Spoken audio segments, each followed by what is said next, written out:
Hi, welcome back to HUGtv. I'm so glad that you joined us again for another amazing episode. Today, I have my gorgeous friend Lakena here. Hey, Welcome! girl. Thank you for having me. Thank you for coming. I'm so excited. So she's going to share with us today about an amazing nonprofit that she founded, and she's going to say the name because I can't pronounce it. Go ahead. I wouldn't put you on the spot like that. But hi, you guys. My name is Lakena. In 2010, I founded a nonprofit organization named Hewalenamo, and in God, that means empower. And really, the reason I started it was on a trip back in 2010. I was taking my grandmother to Ghana, and I was really bothered by the number of children that I saw on the streets who weren't in school. And as we would be driving down the street to go to various places, they would knock on your door or your windows as you had stopped at a stoplight. And they try to sell you Kleenex boxes, dog chains, whatever they could get their hands on that they knew would be a way for them to be able to support themselves and to support their families.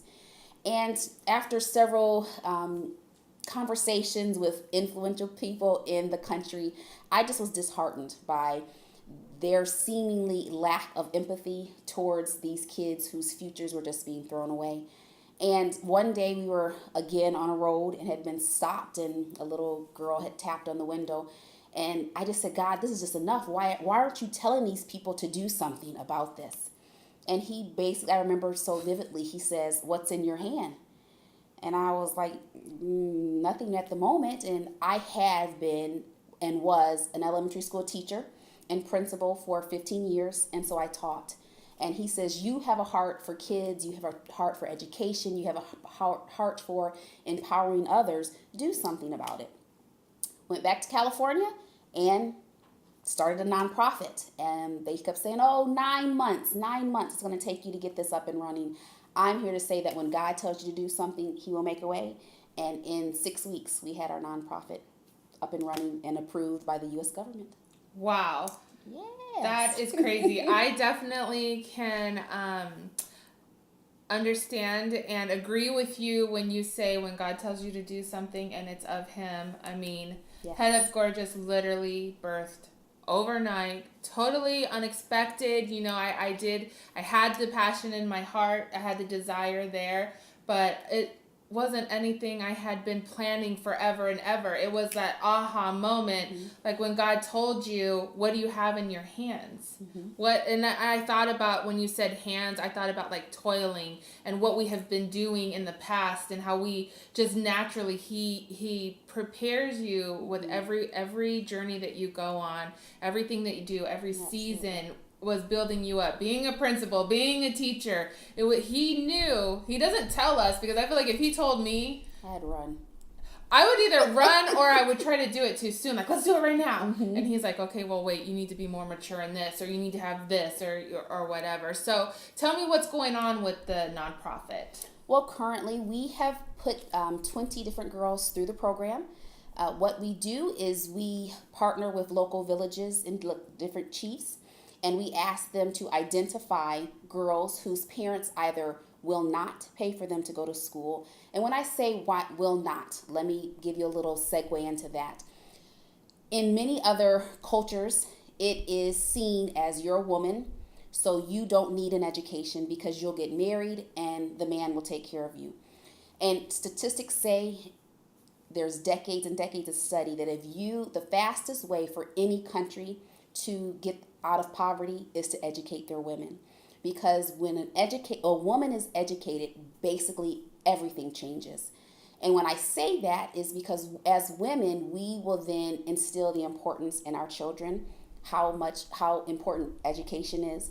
We also will spend our money on our kids to make sure that they have the books and things that are needed. So we have put these 20 girls through this program. We identify them and we partner with the local private school there, because many of these girls, they could be 12, but they might have only gone to school 1 year in their life. So we partner with schools that will take these girls in and who have teachers who have hearts for these children, and will work with them to get them to where they need to be. I am so excited to say that we've had 6 girls who have passed their comprehensive school exam. Awesome. And they are now in high school, which is a Woo-hoo! major That's thing for them. awesome. And we are looking each year from now on to put at least 2 more girls into the program. So how does that happen? How does that happen? It happens with donations. Truthfully and honestly, we ask people who have a heart for not just kids, their children. And that's, I can say, God, I took care of mine. I took care of my 4 kids. But I believe that for me and my household and my children, that we want to turn it and really be like Jesus and look out to the world. Yeah. So we look for donors who understand the importance of what we do, the importance of educating the world's children, and we ask for people to partner with us. It takes in American dollars for a full year for education, for them to receive school lunch, 2 uniforms, their textbooks, and also 2 bags of rice, because in the summer they don't eat because they're not in school. So we provide their families 2 bags of rice each year to take care of them. For one child, it costs us $335. Wow, nothing. Not compared to our standards, no. No. I mean, literally, if you really looked at my Starbucks bill in like 6 months' time, my shoe bill, my shoes. Yeah, it's your shoes. So like somebody can just say, hey, for 3 months, I'm not going to have Starbucks, or I'm not going to eat out. Like a family could totally say, we're going to eat in for a whole month. Yes. Not even, some people can just say, I'm not going to go out this weekend, and I'm going to take that money and I'm going to donate it. Absolutely. Wow. Okay. So it takes just funding, yes, basically. Mm-hmm. What do you think like the greatest need is? The greatest need, right now we are I'm developing a new program, and the need is, I want our children here to be able to go to another country and really understand what life is for someone else their age in another country. We are developing, I'm calling it Serve and Learn. We hope to launch it in 2018, where I would like to take 10 to 12 local from the United States teenagers to go over and to do a conference for 300 Ghanaian girls. Wow, that would be awesome. So that is what besides funding for our children, yes, I'm looking for partners who will help me make that vision come true. Because I know it's a big task, but I know once God gives the vision, He'll make a way for it to come to fruition. So there's a school there? There is. And did you start the school, or do you just partner with that school? I partner with the school. The vision is that this program will be replicated throughout Ghana, but we'd also like to take it to other West African countries. And I do believe that there will be an all-girls school that we will found.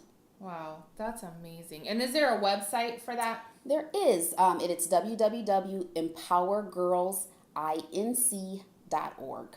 Okay, one more time. empowergirlsinc.org. And we will put that down below for you to go to donate, to partner with. I would love to see those girls' faces. I think we've always had a heart for Africa. Even in California, we have some friends doing some work over there, and their hearts and their little faces, and just to spend the time there. And it's an amazing thing that you're doing. I mean, actually being the hands and feet of Jesus and going out to these places and making a difference. And I think just as women, I want to empower women that if you're passionate about something, you don't have to have the end game. Like, you don't have to have millions of dollars to get this school built. You start with partnering with one school. Hey, can we do this for you so that, these girls can learn and have food during the summer? I mean, really, and so I have been guilty so many times of not starting something because I looked at my failures first. Mm-hmm. And I love, again, how God just said, like, He looked at, the hands and feet of Jesus. You do this, for one, you're doing it for me. And so I really want to empower women to just do it. Whatever you're passionate about, just start doing it naturally. If you like to speak life into people, tell people that they're beautiful. If you have a heart for seniors or veterans, like, just start volunteering, because God will develop it in you and He will open every door for you. one mantra that I like to use is, in the midst of doing, clarity comes. And why I say that is, the reason I said if God would have showed me the end, I would have ran, is because because of my failures, because of the things that I know, God, I've so missed the mark. How could you use me? But when you start moving and doing, God eventually will open up and reveal the next thing and the next step, and clarity comes. I can't tell you how many degrees I have and how many lanes I've started to go down. But when you start taking those steps, God will show you your true passions. And girlfriend, there is nothing impossible to you. When God gives you that passion, it's amazing. Absolutely amazing. The lives that you can impact for him. Woo, I feel so motivated right now. Woo! All right. Well, thank you so much for sharing. Yeah, no, girl, I love you. I loved you from the moment I met you. So, again, that's another episode of Head Up Gorgeous. God's got you, and so do we. I hope that you'll join us again soon. Thanks so much.